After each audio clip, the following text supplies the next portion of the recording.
Over the last couple of years, chat has been massively commoditized, which means that consumers really understand it and it's become the de facto identity-based user experience. At Paytm Insider, we have been working on the mothership, on the core money transfer experience at Paytm. It's a section called Messages.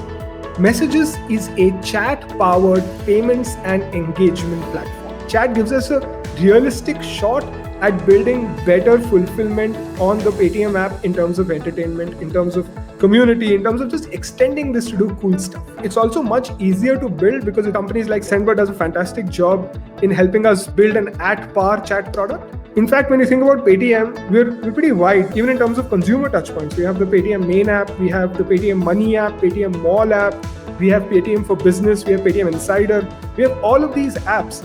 And because of these platform APIs, I can build walled gardens that I can deploy into each of these apps. So the work I do once is reusable by every business unit inside Paytm. Sendbird platform API is massive help. They sort of gave us the building blocks to build messages.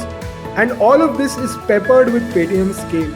We're talking about 20 to 30 million active users a day. Even before we launched this product, simply by just transferring some of the old messages, old transactions, old historical records, we hit 1 billion messages, billion with a B.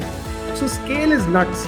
Chat also has a lot of product complexity. MVP bar for chat is so high that we would have to invest significant resource and deal with this product complexity, this feature complexity of real-time messaging, notifications, rich messages, along with our existing complexities. And Sendbird really sort of offloaded all of that from us.